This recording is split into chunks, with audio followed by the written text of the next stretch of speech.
broadcasting from the Blanchardstown Centre. This is Phoenix FM. This is 92.5 Phoenix FM, community radio for Dublin 15.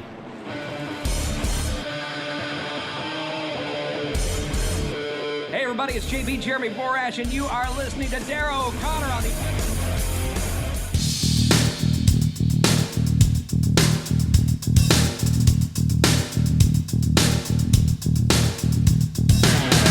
Welcome to the Wrestling Rewind, the only wrestling podcast by fans who don't hate wrestling.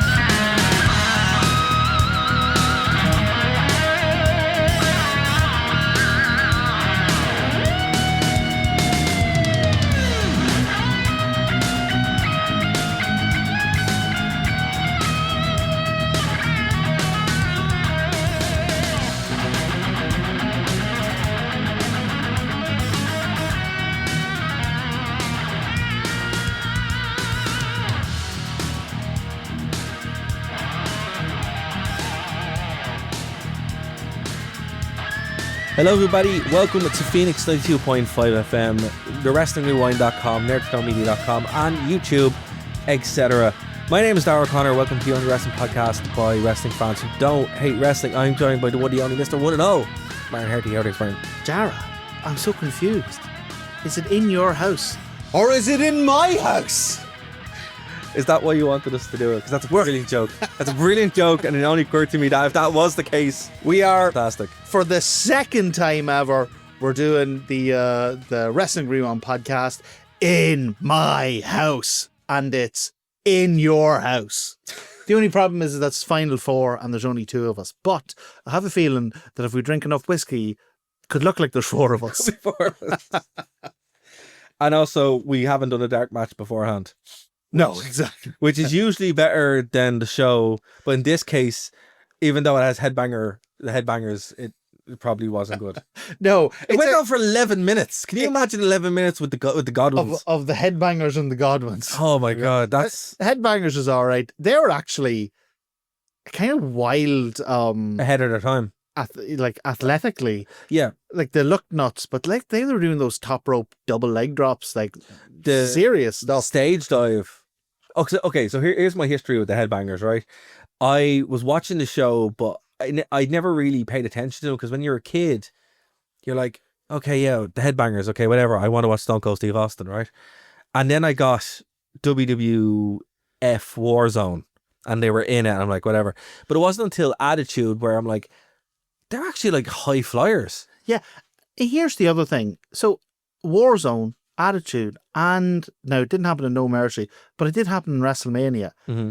I don't know what's going on with these games, but the Headbangers are pushed like Really they're heavily. top guy. Really heavily in Warzone and in the Attitude Era. If you only played these games, you would think they were like the top tag team. No, but that's like because of those games, that's where I became a Headbangers fan. Yeah. It definitely wasn't on the show, because in the show they're like...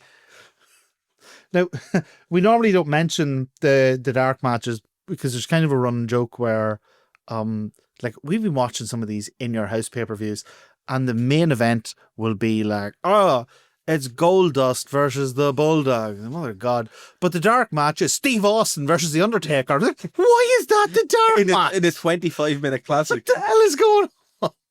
So we're getting into the period, and I promised Darragh, and I've been promising him this for a year, that In Your House does get good. But no, it's funny you mentioned it, right? Because that's kind of what happened here, where I think they realised they're like, wait a minute, the dark matches should be garbage. Stop putting all our bangers on the dark match. This should, like, if this had been In Your House 7, the main event would have been the Godwinns versus the Headbangers. And the dark match would have been Bret Hart versus Steve Austin. But that's what would have happened. No That's DQ. exactly what would have happened. So this show was really good. It's 13th. I would have to say, like, I am looking forward to the next one because it's Revenge of the Taker, which I've never seen, but I'm really intrigued by. And we're actually into, what I've been promising you for a year, we're actually into a really good era. We're not in 1996 anymore. Yeah. We're in a really good era of In Your House now. For real, listen, WWE 1996. Well, end of 1996 is quite good. Yeah, no, well, to an extent. Yeah. But you can see why when the New World Order happened in WCW, why it just took off, because it's like there was this void in wrestling where it's like, it's funny, right? History. WWF had like two, like burgeoning Stone Cold and Bret Hart. That's literally all they had going. But think about it, right? WWE didn't learn from their mistakes at all. 1996, it is probably in history is very, very similar to when AEW started. Yeah. Because I don't want to age this by too much, but I remember when AEW was announced, I watched it from the beginning because the WWE product was so poor. So bad, yeah. So poor. And it's funny because, like, the establishment of both of those brands, which made WCW a real competitor and made AEW a real competitor, was because there was nothing to watch. And when you go back and watch it, you forget that. But, like, man, if I had been a wrestling fan in 1996, well, I mean, how old was I? I probably was a wrestling fan, but I was like 6. Yeah. So I don't remember it. I was a wrestling fan in 1996, but I was still living off tapes from the library. Yeah, so I didn't know what was going on. You're a little bit older than me. I was a kid and I just do not remember. It's just flashes, you know. Like, if you're, let's say you're 16 to 18 in 1996, you've been watching wrestling the whole way through the mostly god awful, like a new gen era and all that. Oh. Like, the NWO was like must have seemed like the most revolutionary, insane thing you've ever seen. But you can see why it connected, because I mean, like, again, the AEW comparison I think is very, very apt because it really was that breath of fresh air. But again, imagine you're going your whole life on Hulk Hogan is prayers, vitamins, and but that's the point, right? In 1996 they didn't have an NXT. No. Yeah, there was an ECW, but it was still very much in its, you know, it was very, very niche. And it was doing its own thing. It was doing its own thing. So, like, you can really see the impact of this looping back around now. And 1997, it feels more like the WWE that we would know into the Attitude Era. Yeah.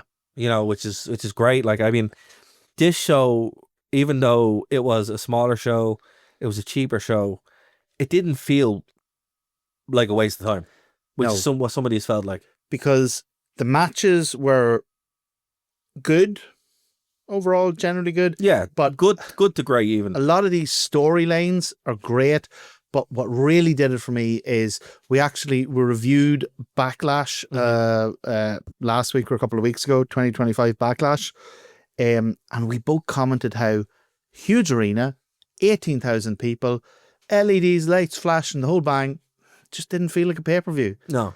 This feels like a pay-per-view. So, Martin, how much would have this pay-per-view have been? It was like $9?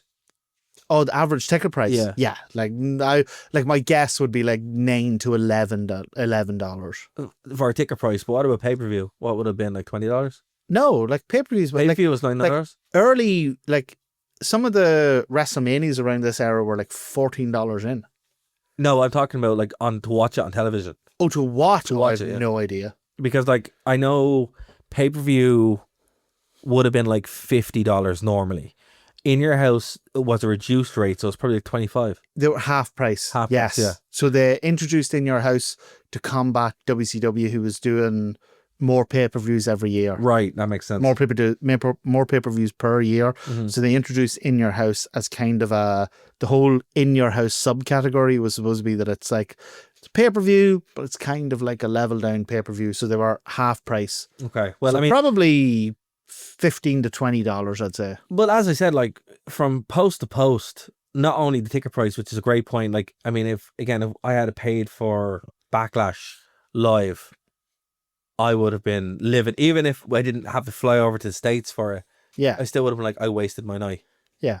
But if you paid $15 for this. Oh, yeah. You're pretty happy. Totally happy. Like, it's it's and I don't think it's just because of the star power. I think it's because one, like you have your 6 matches, and again we talked a couple of weeks ago, what would be the right amount of matches. Obviously 5 are on TV, but in the crowd you have that extra match. They're longer matches. But also I'd say that the main event is a 4-person elimination match. So you get like 3 pins or But eliminations. you're also getting longer matches. Yeah. You're not just getting random squashes. They're all like the shortest match is just about 7 minutes. Yeah. Okay, so let's get into this.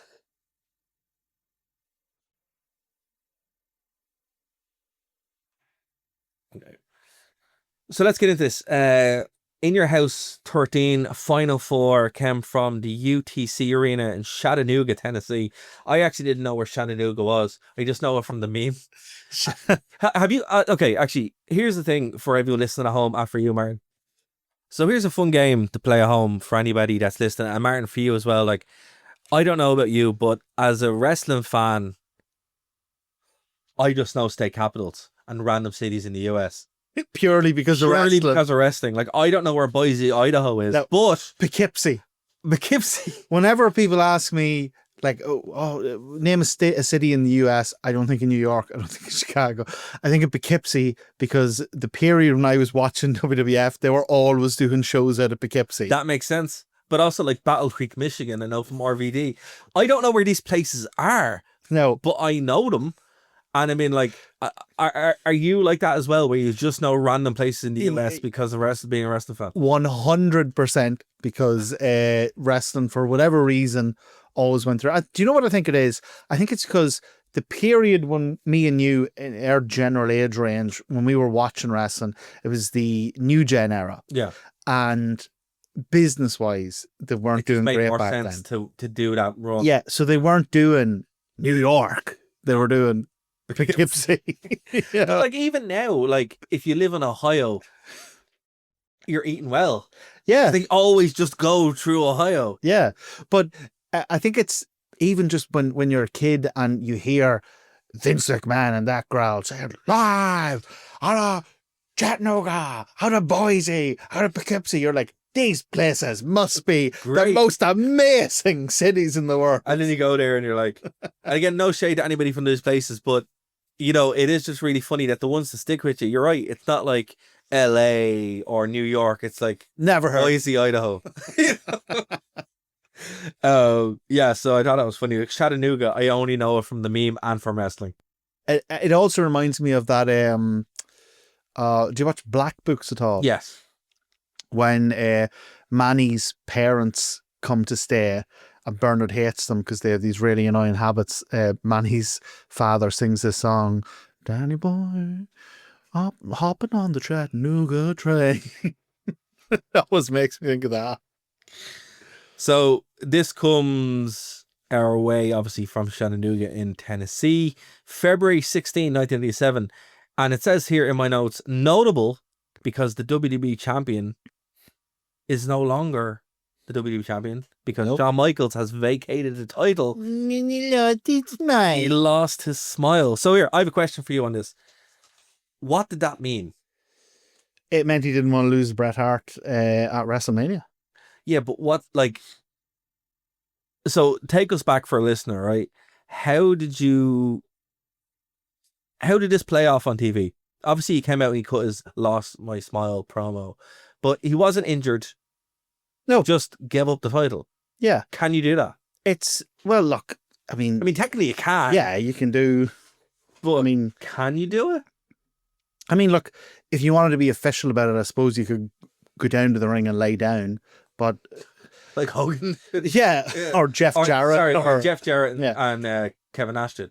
but- Hogan never put anyone over. joke. Yeah, for But no, look, Shawn Michaels, I'm a Bret Hart guy, so I know. be harsh here. Shawn Michaels, particularly in this era of his life, was such a goddamn diva that he, even though Bret Hart did him like the ultimate favor, putting him over in an Iron Man match, when the real Iron Man of wrestling at that time was Bret Hart. Absolutely. Put him over in that and did his wee snarky get him out of the ring comment after he won the title. I honest to God think he just didn't want to put Bret over. He knew it was coming back around to WrestleMania, and the main event was a rematch with him and Bret was going to win, and he just didn't want to do it. Yeah, but how did this come about? Like, did he just literally come down to the ring and was like, oh yeah, have you never seen it? I haven't seen it. No. It's wild. So he comes down during an episode of, I think it's Raw. And to be honest, I didn't want to watch it because I wanted to ask you about it. No, I've seen it. So it's either, I can't remember if they had Raw at the time or if it was just no, they had Raw main event. Oh, right, it was a Raw, and he comes down and he does this interview, and it literally is what it sounds like. He just says, "I've just." I'm okay, I'm fit, I can wrestle, but I just don't feel it anymore, just don't love it anymore. Like I've lost my smile, so I'm gonna go and try and discover whatever is wrong. And he just drops the title. That's like when people say, "Oh, the lost my smile" interview, or refer to it as, to the way they say "lost my smile," they refer to it in the same way as the Montreal Screwjob. Yeah. It is exactly what it sounds like. That is what he did. That's wild, because in my head I thought he got injured. No. And he couldn't wrestle and he lost his smile because of that. No, well, like he talks about a back injury and all that, but it's none of his it. Back injury didn't happen yet. Oh, well, maybe it was his knee. Yeah, because... do you know what? It was his knee. Yeah. Because Bret Hart in his book talks about how, Shawn didn't come out for one of our matches because of his knee. And then the next night he had a match that wasn't with me, and he was like bouncing and flipping all over the ring. Because like the actual injury that would make him retire for a couple of years would happen. The Undertaker casket match, yeah. Much later on. No, in fact... Whenever we go and watch the other matches we're going to watch tonight, we'll look up the Shawn Michaels Lost My Smile. That's wild, because I mean, again, I didn't watch it, and I wanted to bring it up here because I was like, I have to ask Martin about this, because this doesn't sound right. No. How can he just literally give up? Cause, look, I've seen Vince give up the title, obviously, because he couldn't be involved in WWE affairs, and that's the only time something like this. The only affairs he couldn't be involved in. Allegedly. Allegedly. But that was in 1999, when he won the world title from Triple H. But, like, it's just so wild that he just gave up the world title. Because he's the littlest, tiniest, weest. No, I know, but... Snitch. I know, but, like, it's... How is he still a face, then? Because he was Shawn Michaels, because it was the 90s and there was nobody else, and because he went out to the ring and he gyrated. Like, what are you going to do? Oh, Shawn Michaels is gone. Guess I'll cheer for Mantar. Guess I'll cheer for Duke the Dumpster Drozy. But at this point, like, you have, the game, you have The Rock. No. You do not have the game. You have Hunter Hearst Helmsley. You do not have The Rock. You have Rocky Maivia. He's not even in the Nation of Domination at the. You don't even have Al Snow. You have Leif Cassidy. Dark times. Dark times. When you're pining for the glory days of Al Snow. Hey, come on. Let's not say things we can't take back. Oh, I liked Al. Al still had one of the best hardcore matches of all time. Yeah. Himself. That moonsault through a table is... He also had one of the worst hardcore matches of all time. That's true. With himself and the boss man and a bunch of nervous diuretic dogs. To be fair, I think that's the dog's fault more than anything else. By the way, we've actually covered that in the past, 1999. I don't think we covered it, but me and Dave did cover it a couple of years ago. I remember us talking about it. We have talked about it. I don't think we reviewed it though. Okay, maybe we're only referencing it. I will link that in the description below. Right, let's get to this. There is a six match card. We're only talking about 5 because the dark match is what it is. 11 minutes though. 11 minutes of the Godwinns and the Headbangers. I'd actually like to see it. Bizarre. I have a feeling it could be like a low-key banger kind of sleeper. Yeah. But no. So the first match, speaking of Leif Cassidy, was Marc Mero with Stable, who defeated Leif Cassidy in 10 minutes. Here's the weird thing, right? So Leif Cassidy obviously isn't Al Snow. They're the same man. Yeah. But the presentation is so different. Like, very different. But there was no 10-minute Al Snow match. They would always be like 5 hardcore. Yeah, 5 minutes maximum, unless it would be like a big angle or something like that. Yeah. It's Well, wild because to think 6 that minutes of it would be the crowd going, "What does everybody want? Head. What does everybody need?" look, some like the Al Snow match with Big Boss Man in Backlash 1999 is amazing. 1999 is peak Al Snow, in my opinion. Honestly, it's the year where he shines. One of my favorite Al Snow stories is Mick Foley once hit him so hard with a chair that he was like standing unconscious. No way. Like he was concussed, loopy, unconscious. Mick reared back and belted. You know, the 90s, like they were Unprotected chair shots. Yeah. So Mick reared back and belted him with the chair, and Al just stood and looked at him and smiled. And Mick was like, "What the hell are you doing? You're making me look like a chump." So he reared back and he belted him with the chair again. And I'll just like, if you're just watching this as a viewer with like, as we didn't in the 90s with no understanding of like traumatic head injuries, it looks like he is just no selling it.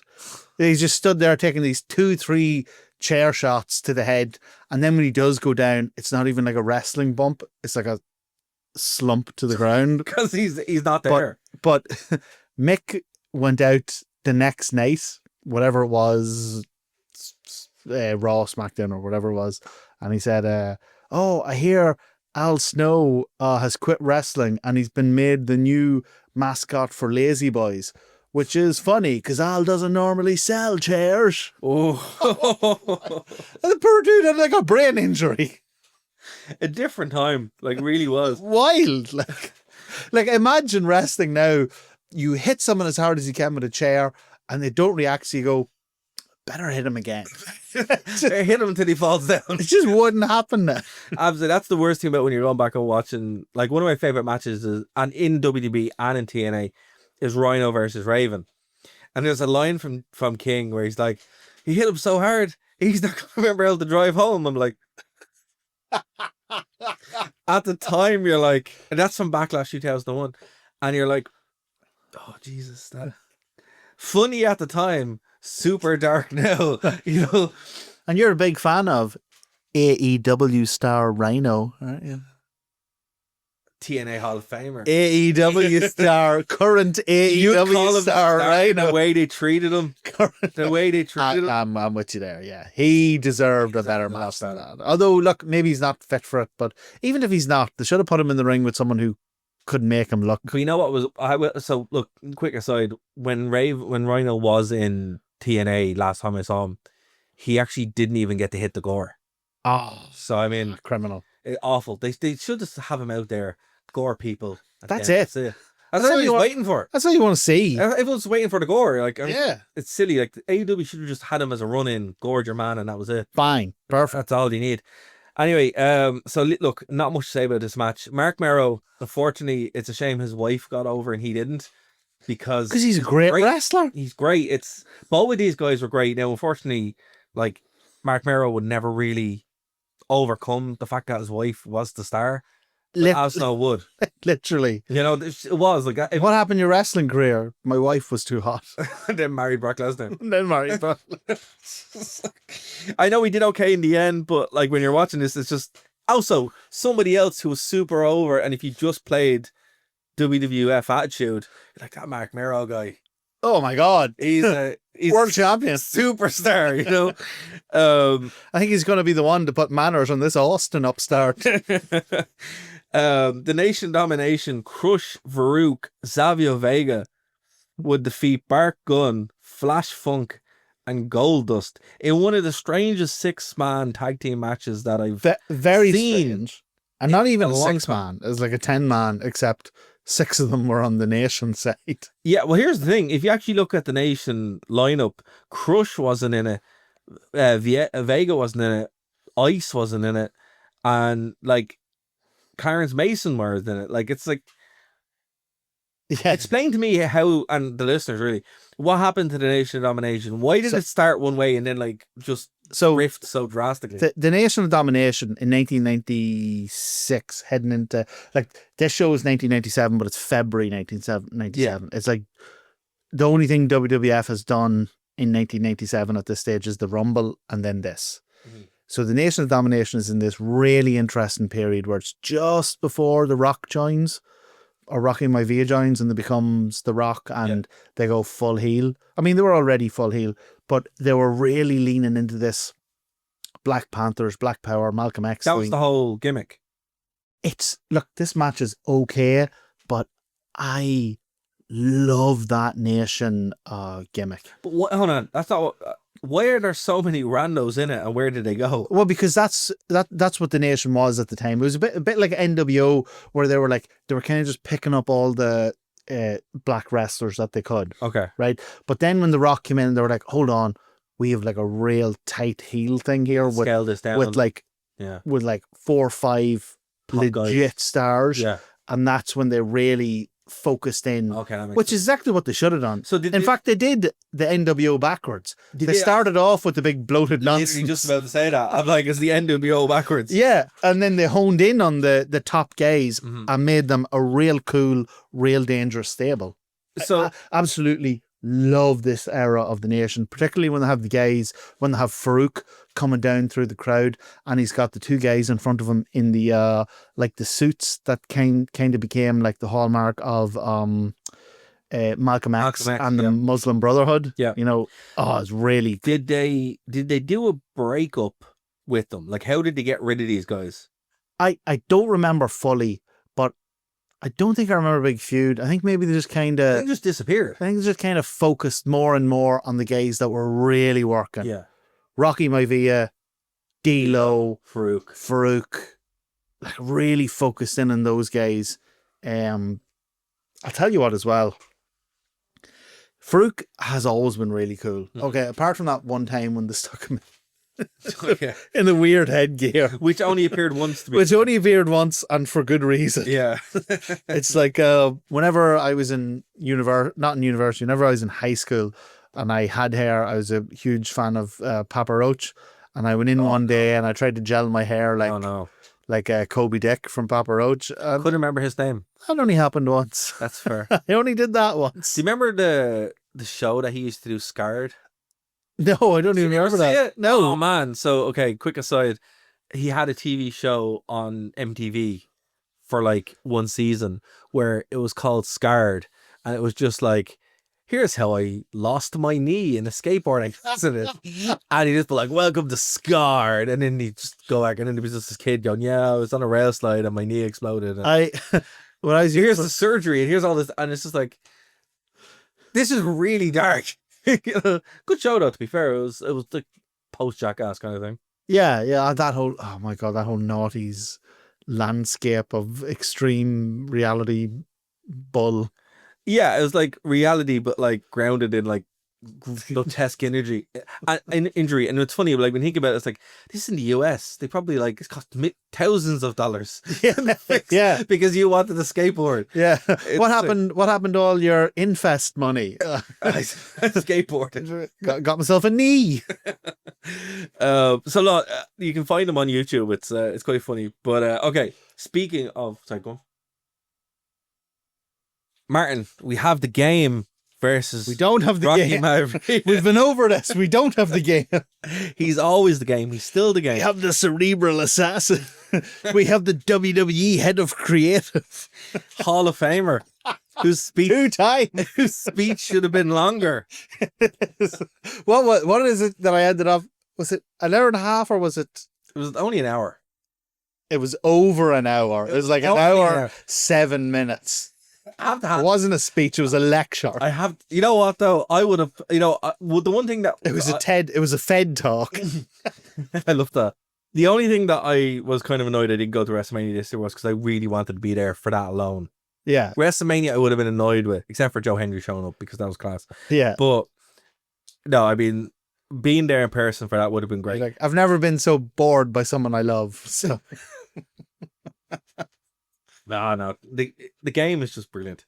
So, do it properly. It's okay. Hunter Hurst Helmsley defeated Hunter Hurst Helmsley for the WWE Intercontinental title. What is he? The Greenwich New Blood or Blue Blood? The Greenwich Blue Blood. Blue Blood. Yeah.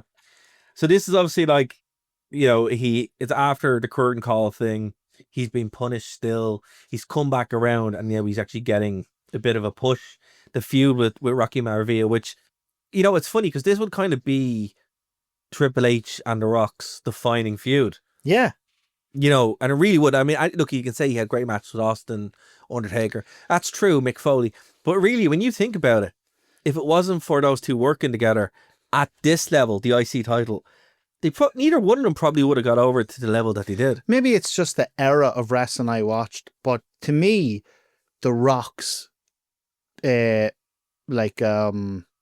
Greatest feud. Yeah, kind of The Rock's kind of Moby Dick is Triple H. Yeah. And Austin's is Bret Hart.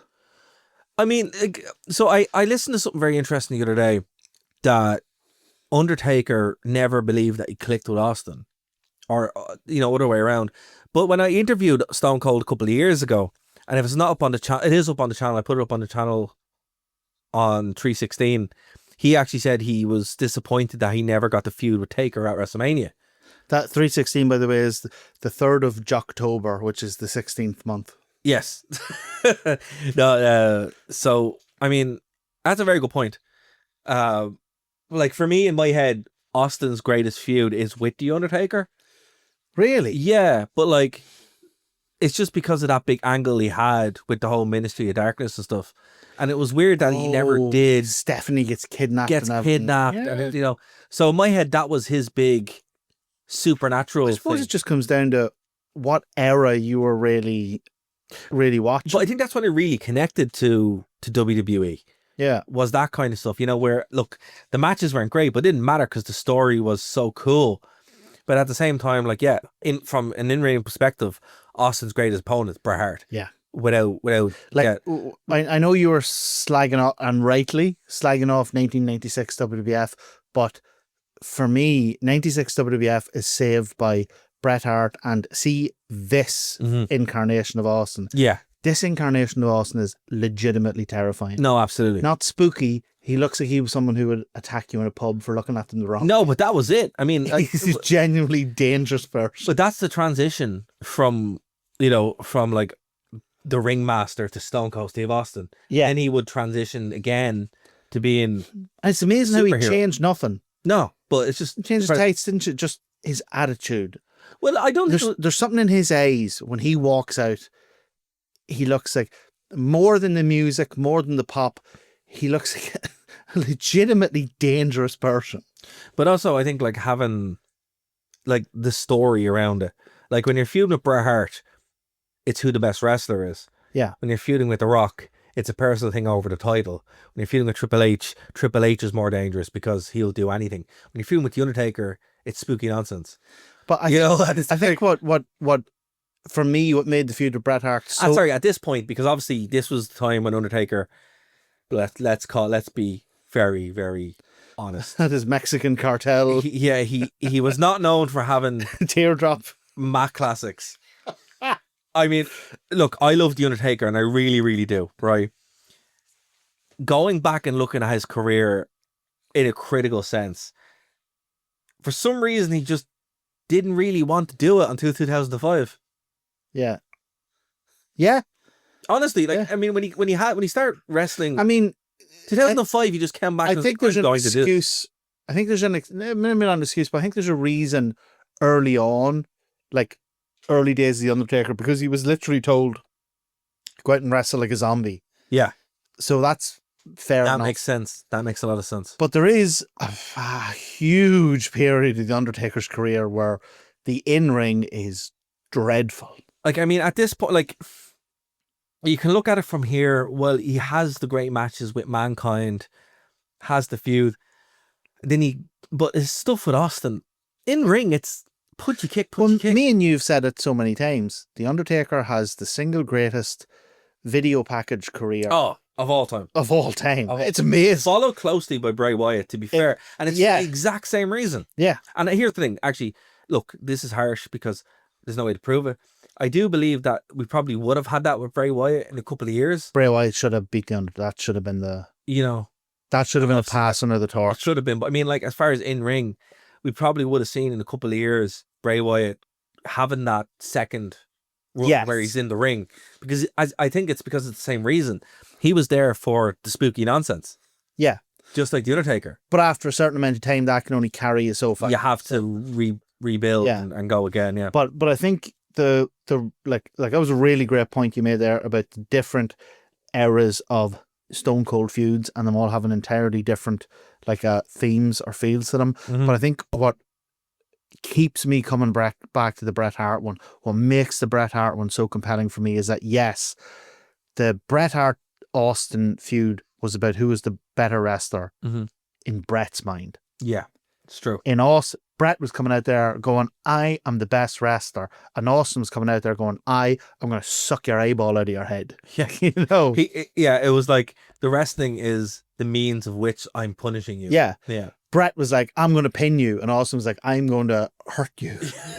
But that made it work. And but amazing. But what I'll say here with Rock and the game is that it did rehearse sounds. I can't wait until we're Greenwich Blue Blood. I can't wait until we're covering the 2000s and King just refuses to call him anything else other than the game, and JR's just getting more and more angry with him. Why? Thank you, the game. Oh, it's all about the Greenwich Blue Blood and how you play it. It's all about the Greenwich Blue Blood. But this is so early on that they hadn't really hit on all cylinders yet. Really, it is they're feeling each other out. Not a terrible match. Wasn't bad. No, the match was really good. I'm actually surprised. I'm looking at the card here. I'm actually surprised to see that it went 12 and a half minutes. Didn't feel like that. No, it didn't. Felt like it went 7 or 8. But here's the thing: it went as long as it did, but it didn't overstay its welcome, and you wanted to see them go at it again. Yeah, which I think is if you compare it to the last show that we talked about, Backlash, I never want to see any of those matches again. No, I can't even, now that I don't have them in front of me, I can't even remember. Dom and Penta, maybe. But other than that, it doesn't have, and look, we're doing a direct comparison. The IC picture here and the IC picture now, still the strongest part of the card, but in different ways. Yeah. At this point, it was showing the future and was cool in the card. Now it's the only thing you kind of want to see because the rest of it's garbage. Yeah. No, this is really good. What I like here is, so obviously there's an added dimension of it because we know who they would go on to become. But even just watching this match for what it is, there's a really clearly defined, Rocky is the working class, up and coming island boy, kind of because they even announced him as being from, where did they announce him as being from? One of the Samoan Islands, anyway. And obviously Hunter Hearst Helmsley is the Greenwich Blue Blood. Yeah. There's a real, kind of pantomime, but also kind of old school wrestling heel face dynamic. I don't know if you picked up on this or not, but when Triple H came out, kind of has that Gunther feel. A little bit. It's oh yeah, I can kind of see how they're, because it's the way he carries himself. He is a tank. He is, yeah. Obviously he's not the roided up tank he would become, but he is a very natural tank. But when he walks out, you're he could kill someone, Well, because even if I don't know how long he's been in the business at this stage. He debuted in 1992. Okay, so he is a bit of a vet. Yeah. Then. Yeah, so he's coming out there and he's presents himself as legit threat, like a veteran who knows what he's doing. Yeah. The Rock, or Rocky Maivia at the time, comes out. He's just happy to be there. He's all smiles. He's clapping the fans' hands. He's looking around going, can you believe it, guys? Look at where we are. He has a Kofi Kingston mixed with My God, that's what it is. Kofi Kingston mixed with a Cody Rhodes kind of thing. Kofi Kingston mixed with a Cody Rhodes. And I don't say this in a homophobic sense, but with the tassels, it's a bit like a gay Ultimate Warrior. It's the hair that does it for me. Yeah. I'm the tassels and the hair, I'm oh. And I like that because the Ultimate Warrior was a real homophobe, so I hope... fair, but... Take that, Warrior. I was going to say his name, and then I remembered, oh no, he changed his legal name. It's Legal Warrior. To Warrior. Because that's how copyright works. It turns out that's not how copyright works. What a lunatic. It's I don't know, crazy times. But look, the Rocky Maivia look, it takes you out of it because you're he's going to be the Rock. Yeah. He's going to be The Rock. And the tassels and the hair. And he's coming bouncing down and smiling like that. Smiling, you know. And here's the thing. Within a year, Yeah. he's The Rock. Like The Rock would come about like this year, even just when he joined Nation of Domination, you could see where The Rock is starting to form. No, but he becomes The Rock. You know, the glasses and the corner. Oh yeah, I think the roots of The Rock are absolutely. in the Nation of Domination. Without the Nation of Domination, he wouldn't have hit that next level, you know. But look, good match. Definitely go out of your way to see it because it is quite good. The next match, particularly even just like for just the historical context of it is great. Absolutely. Super interesting, but it's a genuinely decent match. And like there is every match you talked about so far, there is a reason to watch. The next match, however, I don't believe so. Look, I just want to say something that might be a bit controversial. Again, I apologize. Owen Hart and the British Bulldog were not a good tag team. The best I just want to finish the point. Yep. Owen Hart, we've seen him unfortunately in this In Your House run. He just gets terrible tag team partners. Yeah. Right. And he has better than Yokozuna. Bulldog, Yokozuna, Marty Jannetty at one point. His best tag team partner, believe it or not, was someone who should be on this card but isn't. And it suffers for it. Good old Double J. Him and Double J were a killer tag team. Not even ironically. Like, no. Absolutely. Legitimately. Fantastic tag team. Double J did all the character. Yeah. And Owen did all the in-ring. Because, like, unfortunately, the Bulldog as well, he's just about to leave because he's in bits. Yeah. When he not as in bits when he came back, but still in bits. And it just, this match, garbage. It's a disqualification victory. I hate it so much. No, it's a disqualification victory against two jobbers.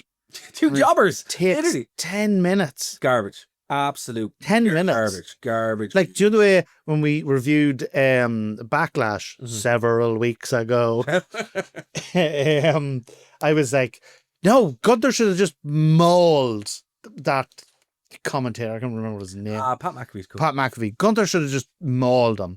Same with this. These are two jobbers, and these are the world champions, the tag team champions. They should have come out and just, if they're going to make an angle of or something, mold them and then do the angle. But they made a 10-minute competitive match with Doug Furnace and Phil LaFon. Is there anyone who is there a T-shirt, a Doug Furnace or Phil LaFon? If anyone out there listening has a Doug Furnace and Phil LaFon t-shirt, we will give you a year's free supply of Rennet tier. That's fair. Wrestling Rewind. That's fair. Let us know. You can prove it. But we need evidence. You don't even have to send it to us, but we just need send us a non-doctored picture of you wearing your Doug. And it can't be a white t-shirt that you've written Doug Furnace. Has to be a legit WWE one or WWF. Or even if it's not, like, what else were they in? They were called Can-Am, and they were in All Japan, they were in ECW, they were in UWA. If you have a t-shirt of Doug Furnace and Phil LaFon from any of those things, free Rennet tier for a year. You know what's mad though, right? That was like the co-main event. Because it's the tag team titles. Okay, just why didn't they look at the again? I don't understand what they were on. Probably substances, and they weren't right. The Godwinns and the Headbangers. Why don't we have Owen Hart and the Bulldog against the Headbangers? Bang! So much better, and then you can have the jobbers with the Godwinns. Owen Hart versus the Headbangers. It's with the Bulldog occasionally tagging in. Yeah. Like, I don't understand how they looked at the car and said, those lads. No. Oh, Godwinns. You know who needs a payday? No, still give them the payday. Henry O'Godwin. No, still give them payday, but have the Henry O'Godwin. Which one became Midian? Was it Henry O'Godwin became Midian? Think so, yeah. So look, have the Godwins versus the Jobbers as your dark match to warm everybody up, but have the Headbangers challenge for the title. And you can still do the same angle at the end. Yeah. Do you know what I forgot to say? Go on. I'm sorry to bring us back, but to the previous match, Rocky Maivia versus Hunter Hearst Helmsley, not the game. This match, we neglected to mention, it features the debut of one of Triple H's kind of defining Yeah, characters. you're right, China. China Yeah, comes out and who does she choke out? Who's out with Rocky? Can't remember who it is, but whoever it is, Mason, is it not? who? No, sorry, he's in the next match. Never mind. Well, whoever it is, China comes out of the crowd Yes. and chokes whoever. Why I can't remember who it is. Chokes him out in the like literally reaches out from the crowd and drags them over the barrier and chokes them out. And you can tell it's her debut because you have Jerry Lawler and Jim Ross going, "Oh my God, who is that?" Jerry Lawler's going, "What is that? Is that a man? Is that a man? Is that a woman? I can't tell. Whatever it is." It's like, Jerry, you'd be cancelled nowadays. I tell you, when Twitter discovers, or when Blue Sky, not Twitter anymore, when Blue Sky discovers the Attitude Era, it's over. Because we used to say, whatever Twitter discovers Attitude Era, it's over. But it turns out Twitter's really homophobic and transphobic. Yeah, now it's Blue Sky. But Blue Sky is really nice. So whenever Blue Sky discovers it's over for the Attitude Era. But just another reason to watch that Rocky Maivia Hunter match is the debut of China. There you go. The next match is our main event of the evening. Boop, boop. 4 corners elimination match for the vacant WWF Championship. We have Bret Hart challenging Stone Cold Steve Austin, Vader with Paul Bearer, and The Undertaker. So look, this match real quick went 24 minutes. Bret Hart would win. Do you know how this match came about? I was going to ask you. This match came about because this In Your House takes place just a couple of weeks after the Royal Rumble, and during the Royal Rumble it came down to Bret Hart, Vader, Undertaker, and someone else, can't remember who. But earlier in the night, Bret Hart eliminates Stone Cold. Right. But the ref doesn't see it. So Stone Cold is thrown out of the ring and he slips under the ring. And none of the refs see it, right? So then it comes down to the final 4. There's Vader, there's Undertaker, there's Bret Hart, there's someone else, can't remember. But they get Vader and Undertaker get eliminated, and Bret Hart is about to tip out whoever the final person is, and he tips them, throws them out of the ring, and he's just about to stand up and celebrate when Austin slides back into the ring and pushes Bret Hart out. No way. So Austin technically won the Royal Rumble. No, well, Bret Hart won it, but in the record books, Austin won the Royal Rumble. But obviously there's a whole thing about, on Raw, they're all like, I was screwed, blah, blah, blah. So what they do is they say, we're going to have a final 4 elimination match. So in order to determine who the winner of the Rumble and therefore the winner of the World Championship is, you can pin, submit, or throw them over the top rope. It's kind of dumb.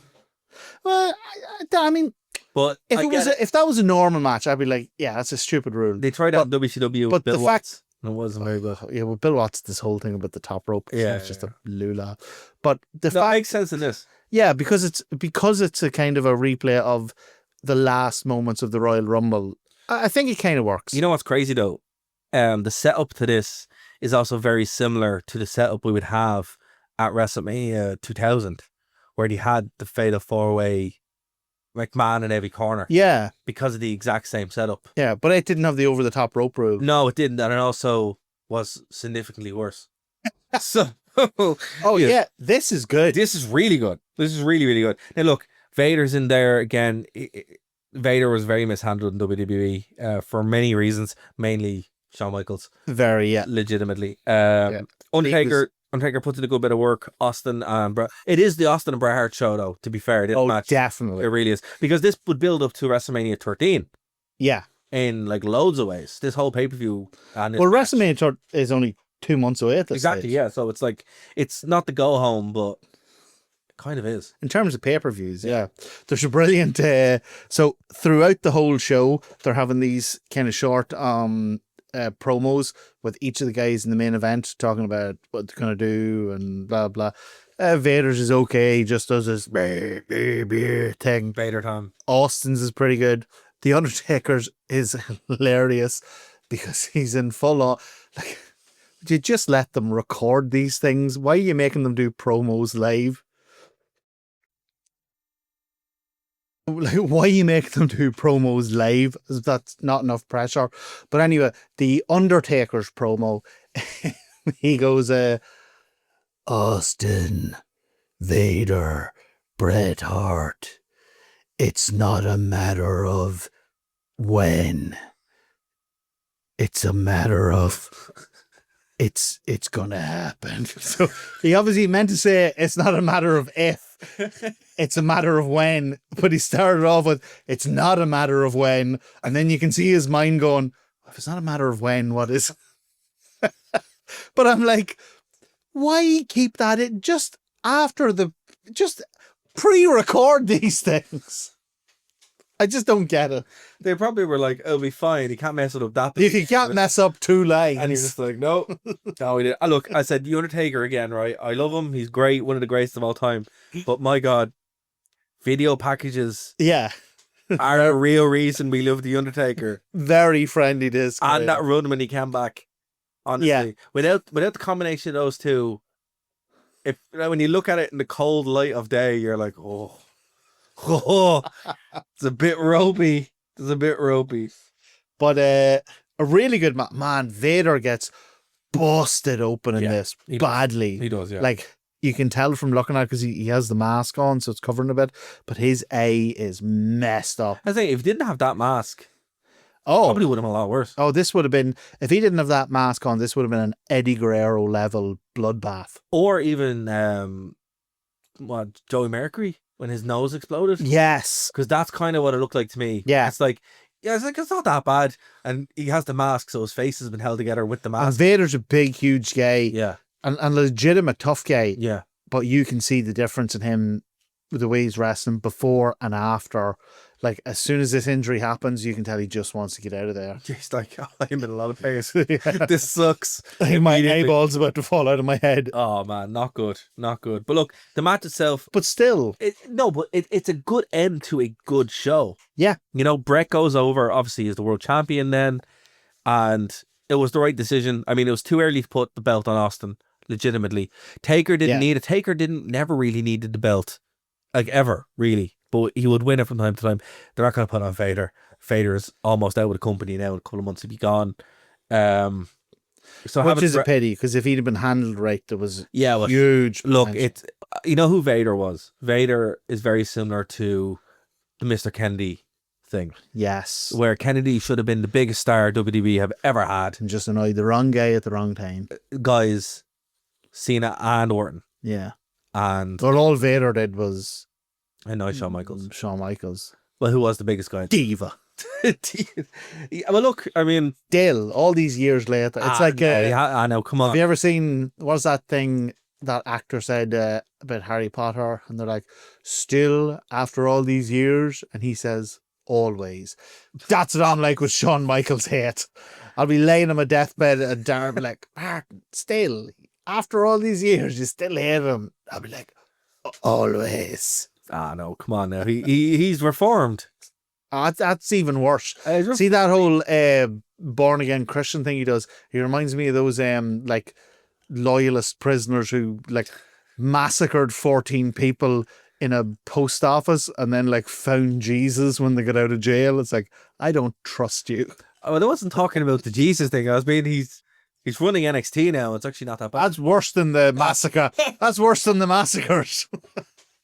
No, it's not. Joe Hendry's there. Okay. Rating on the show, Martin. Oh man, this is a solid. Oh, is a B plus for In Your House or in general? No, in general, I think this is. I would agree. Yeah. In terms of all pay-per-views, yeah, I'd agree. It's a B plus, man. This is one of those occasions where the 5-match card is warranted because it's in your house. It's half price. It's not being sold to you as a major pay-per-view, and it's an hour and 40 minutes. It's not 5 matches padded out over 3 hours. It's 5 matches in an hour and 40 minutes, and it advances the storylines. Do you know what it is? It's a really, really good episode of Raw. Like a top tier episode. I would say even taking out the tag team match, it still wouldn't change the rating. No, because it's so. But inoffensive. going Like, back to what we were saying a little while ago, where you need to have a toilet break yeah. in the show, like a palate cleanser, and that. But that's even kinda the what- tag match kind of has stuff going for it because it ties into that storyline about the Bulldog and Owen Hart kind of falling out. Yeah. Oh, that's the thing where he accidentally kicks the Bulldog, and then the Bulldog goes to hit him, and Owen hits him with one of his slammy awards. Remember Owen used to carry his slammies everywhere around, yeah. And then the base of the slammy breaks, Oh, and Owen starts screaming at the Bulldog for breaking it. So even though the match is not great, it's like, yeah, I agree. It doesn't change the overall score. No, it doesn't. Like, look, I would say if your choice is to watch one In Your House of the ones we've covered so far, Buried Alive is obviously the winner by a country mile. But this is a close second in my opinion. This is really, really good. The only note I would add Jeff Jarrett. Needs more Jeff Jarrett. Yeah, definitely. Then again, all In Your House. They should bring back In Your House now. Jeff Jarrett. Bang. Except he's an AEW superstar. Make a deal. Like Rhino, he's an AEW superstar, Dara. They can accept it. They can make a deal until they put the world title on Jeff Jarrett. They can make a deal. Anyway, Martin, is there anything you want to plug before we wrap up this show? No, man. It's just once again, we're in your house, in my house, and it's great to be. And if people want to join the Patreon, how can they do it? If you want to join the Patreon, you can just log on to the internet, take out that wee plastic card of yours. It's not real money. It doesn't count. Just give it to us, right? And you can join for anything. You can join the Punk Penny segment. The X-Pac Euro. Which is, so the Punk Penny is you pay us a penny every day until Punk is injured. The X-Pac Euro. That's the most important one. People don't know that. That's the most important one. That's the one that we've earned. The X-Pac Euro. People did not know that when X-Pac was coming out, his entrance music, he's not shouting, X-Pac. What is he shouting? Make some noise. Make some noise. If you didn't know he was shouting. Because his promos and nonsense that he says makes so much more sense. Yeah. Because he always says make some noise. If only they'd made that thing audible. Or put it up on the Tron, that's what he's saying. Yeah. Something. Instead of flushing X-Pac. If you didn't know that what he's actually saying is make some noise, then you don't owe us a euro. You owe us an X-Pac Euro. Absolutely. Now, beyond that, you can give us anything you want. But if you want to be really top tier, if you want to be a premium live subscriber, yes, would you please join our PLS, please. If you want to be a top tier subscriber, what you want is the Rennet tier. Dara, why does Rennet sound so familiar? Because it's tenor spelled backwards, and that's what it'll cost you. You'll get named on the show. You'll get to give us your legally distinct bookley list. Legally distinct. If you're hanging about, if you're free at the time we're recording, we'll even get you on the show for a bit of crack. If you're not, you get to ask us what show to review, but also, above all else, most important, all of that is, as Hulk Hogan said of the WWF world title, this is just a trinket. The real prize is that you will get from the Wrestling Rewind team a handwritten letter backwards. You can't ask for more than that. Can't. I mean, unless you ask for it backwards. But then it'll just be forwards. This is pointless. So you can ask for more, but it's pointless. Pointless. So, folks, if you want to do it, go over to the Wrestling Rewind. It will have our link tree there. But if you don't want to do any of that, please like, share, subscribe to the show, and we will talk to you next week here on the Wrestling Rewind. Bye, guys. Keep all it.